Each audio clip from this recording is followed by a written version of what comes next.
আরে শিবুদা, কেমন আছো? কি খবর? এই তো ভালো আছি প্রধান সাহেব। এই ধানের জমিগুলো একটু দেখতে এসেছি, ধানগুলো কেমন হয়েছে। বেশ বেশ, ভালো করেছো। এবার খবর শুনেছো? আবার আমি পঞ্চায়েত ভোটে দাঁড়িয়েছি। এবার ভোটটা আমাকে দিও, বুঝলা? ভোট কোন মুখে যাইতে এসছেন প্রধান সাহেব? আগের বারকার তো একটাও প্রতিশ্রুতি রাখলেন না, একটাও কাজ করে দেননি। কি প্রতিশ্রুতি রাখিনি বলো, কি কাজ করিনি বলো? বলেছিলাম যে গ্রামে এমন পাকা বাড়ি করে দেবো যেন 10টা লোক, ঝকঝকে পাকা বাড়ি, গ্রামে আশেপাশে গ্রামে 10টা লোক যেন দেখতে আসে। তা সেরকম পাকা বাড়ি করেছি। দেখো গো, আমার বাড়ি একবারে দালান বাড়ি, একবার ঝকঝকে একবারে মার্বেলে করে দিয়েছি। 10টা লোকের, 10টা গায়ের লোক দেখতে আসে।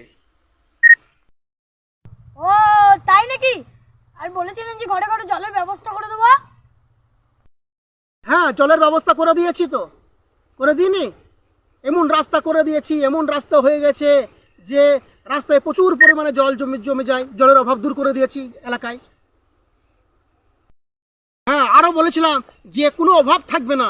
হ্যাঁ, সত্যিই তো আমার কোনো অভাব নেই। আজ এখন আমি বিরাট ধনী।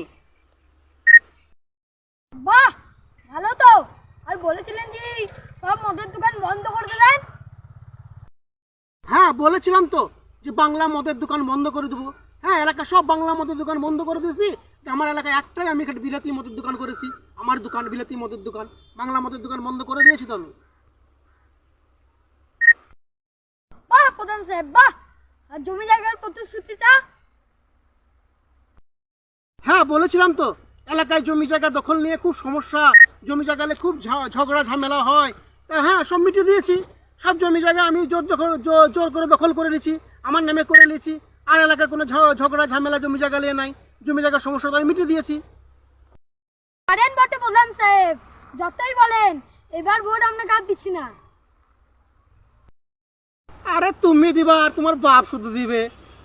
4টি 500 টাকার নোট যখন পকেটে তোমার ভরে দেবো না, তখন সুসুর করে সে আমাকেই ভোটে দিবা। বুঝতে পারলা? আর তো আছেই বুথ দখল, বুঝতে পারছো না? আরে তোমাদের ওসব সব জানা আছে আমার।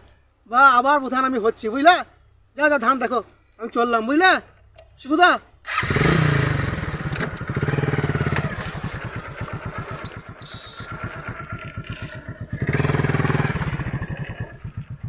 ভালো থাকো শিবুদা, চললাম।